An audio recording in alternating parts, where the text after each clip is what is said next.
बच्चों, आप लोग कैसे हैं? उम्मीद करता हूँ आप लोग सब ठीक हैं। अब प्रभु ने हमें एक बार फिर जब मौका दिया है संडे स्कूल में इकट्ठा होने का, आइए हम छोटी सी प्रार्थना करते हैं और शुरू करते हैं। हाथ जोड़े और प्रार्थना करते हैं। स्वर्गीय पिता प्रभु जी, हम आपका धन्यवाद देते हैं प्रभु, आपने हमें इकट्ठा होने का एक मौका दिया।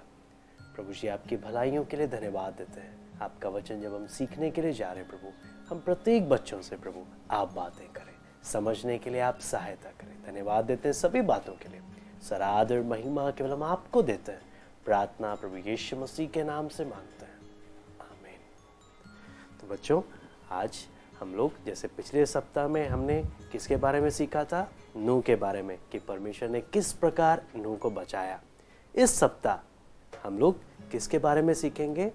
इब्राहिम और 3 अतिथि के बारे में। 3 अतिथि बोलने का मतलब क्या होता है? 3 मेहमानों के बारे में। आपके घर में भी मेहमान आते होंगे ना दूर से, तो आपके घर में ज़रूर कुछ ना कुछ स्पेशल बनता होगा। उसी प्रकार अब्राहम के विषय में हम लोग देखेंगे कि अब्राहम एक व्यक्ति था, उसके घर में भी, उसके पास भी 3 अतिथि आए थे। तो ये अब्राहम कौन था? तो उसके बारे में मैं आपको बताता हूँ। अब्राहम नूह का परपोता था। परपोता किसको बोलते हैं? परपोता हम किनको बोलते हैं?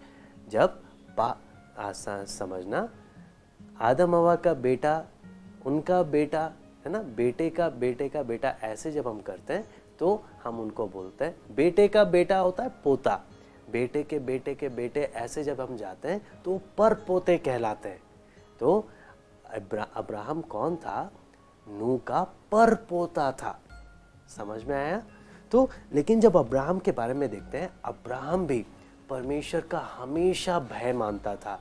भय मानने का मतलब ये नहीं कि अब्राहम परमेश्वर से किसी बात में डरता था या परमेश्वर से दूर भागता था, नहीं। अब्राहम का भय मानने का मतलब है, अब्राहम हमेशा कोशिश करता था कि मैं किसी भी बात में परमेश्वर को दुख ना दूं, और हर प्रकार की बुरी बातों से दूर रहता था और परमेश्वर का कहना हमेशा मानता था। तो उस अब्राहम के बारे में देखते हैं। अब्राहम की एक पत्नी थी जिसका नाम था सारा। अब्राहम की पत्नी का नाम क्या था? सारा। और ये दोनों, आपको मालूम है कहाँ रहते थे? जैसे अब मैं हूँ, मैं दिल्ली में रहता हूँ, आप भी किसी जगह में रहते होंगे। तो उसी प्रकार अब्राहम और सारा कहाँ पर रहते थे? कनान देश में रहते थे। तो वहाँ पर आपको मालूम है वो दोनों बहुत बूढ़े हो गए थे और उनका एक भी बेटा नहीं था। तो वो लोग बहुत इस बात से उदास थे, इसलिए वो हमेशा प्रार्थना करते थे, प्रभु हमें भी बेटा दे दो। तो उससे क्या हुआ? आपको मालूम है एक बार की घटना थी कि अब्राहम जैसे आप लोग घर में रहते होंगे, आप में से कुछ लोग हो सकता है तंबू में भी रहते होंगे या किसी झुग्गी में भी रहते होंगे।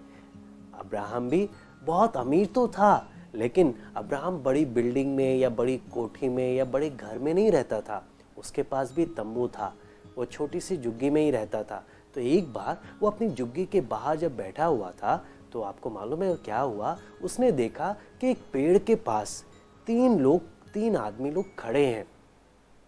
तो वो क्या किया आपको मालूम है? अगर हम सोचें, अगर हम अब आस पास देखें कोई खड़ा है तो हम क्या करेंगे? अरे खड़े रहने तो क्या फायदा है। लेकिन अब्राहम ने, आपको मालूम है क्या किया? अब्राहम दौड़कर उनके पास गया और दौड़कर उनके पास जाकर क्या बोला?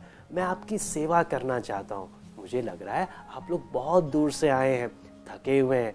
तो वो आप उनको बोलता है, आप रुको, मैं आपके लिए पानी लाता हूँ। अब्राहम भाग कर गया, पानी लेकर आया और उसने पैर धोए, दंडवत करके उनके पैर धोए और उनको बोला, थोड़ा सा आप आ जाओ, कुछ खाकर फिर जाना आप। तो अब्राहम ने उनकी सेवा कैसे करी? उनको घर बुलाया, घर के पास छोटा सा तो झुग्गी था, तो अपने पेड़ के पास उनको बिठाकर अच्छे से सबसे बढ़िया वाला खाना और सब चीज़ उनको खिलाया। ध्यान से समझना, अब्राहम की कोई रिश्तेदार नहीं थे वो लोग, लेकिन अब्राहम ने अच्छे से उनकी सेवा की, अच्छे से उनकी देखभाल की। और आपको मालूम है क्या हुआ? उस देखभाल का फ़ायदा क्या हुआ? उसने जब उतनी सेवा करी, उसका फ़ायदा क्या मिला? उन 3 मेहमानों ने उनको क्या बोला अब्राहम को कि अगले साल इसी टाइम में तेरा एक बेटा होगा। सोच कर देखिए अब्राहम कितना हैरान रह गया होगा, ये कैसी बात आप कर रहे हो। तो अब्राहम को मालूम नहीं था ये 3 मेहमान कौन थे। आपको पता है ये कौन थे? ये 3 मेहमान स्वर्गदूत लोग थे। 2 स्वर्गदूत और एक परमेश्वर था। लेकिन अब्राहम की इसी सेवा करने की आदत के कारण उसने अनजाने में, आपको मालूम है, किसकी भी सेवा कर दी? परमेश्वर की भी सेवा कर दी। तो इसलिए हमेशा हमें अपने मेहमानों की भी क्या करनी चाहिए? कोई भी आता है हमें दिल से सेवा करनी चाहिए, ऐसा समझकर कि मैं प्रभु के लिए कर रहा हूँ और प्रभु मुझसे क्या होना है? प्रसन्न होना है। और आपको मालूम है अब्राहम जब 100 साल का हो गया, बहुत बूढ़ा हो गया था, 100 साल में उन मेहमानों के कहने के अनुसार, परमेश्वर के कहने के अनुसार 100 साल की उम्र में अब्राहम को एक बेटा उत्पन्न हुआ और उस बेटे का नाम अब्राहम ने क्या रखा? इसहाक। इतना आपको समझ में आया? तो इसमें हम याद करने वाली आयत क्या है, मैं वो आपको बताता हूँ। याद करने वाली आयत है, मेरे पीछे पीछे आप बोलेंगे, पहुनाई करना ना भूलना, क्योंकि उसके द्वारा कितनों ने अनजाने में स्वर्गदूतों की पहुनाई की है। मैं दोबारा से बोलता हूं, पहुनाई करना ना भूलना, क्योंकि उसके द्वारा कितनों ने अनजाने में स्वर्गदूतों की पहुनाई की है। इब्रानियों 13 का 2। इब्रानियों 13 का 2। Very good. पहुनाई यानी सेवा करना। समझ में आया आपको? तो अभी बच्चों मैं आपसे कुछ सवाल पूछूंगा, देखता हूं आपको कितना उसमें से, कितना कहानी अब्राहम का आपको समझ में आया। तो सबसे पहला सवाल है, परमेश्वर का भय मानने वाला दूसरा व्यक्ति कौन था?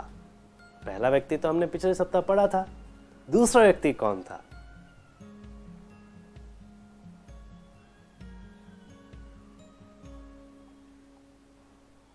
वेरी गुड, अब्राहम था। दूसरा सवाल, अब्राहम और सारा कहां रहते थे?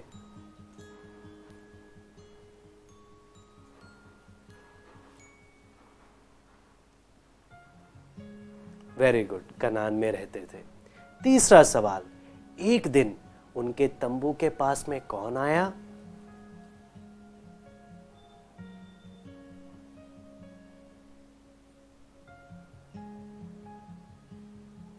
वेरी गुड, 3 अतिथि कौन थे? 2 स्वर्गदूत और एक परमेश्वर। चौथा सवाल, कितनी उम्र में, किस उम्र में अब्राहम को बेटा प्राप्त हुआ?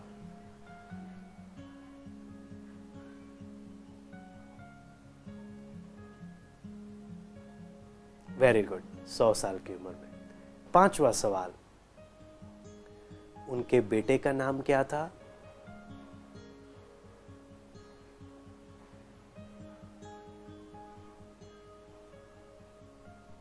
वेरी गुड, इसहाक।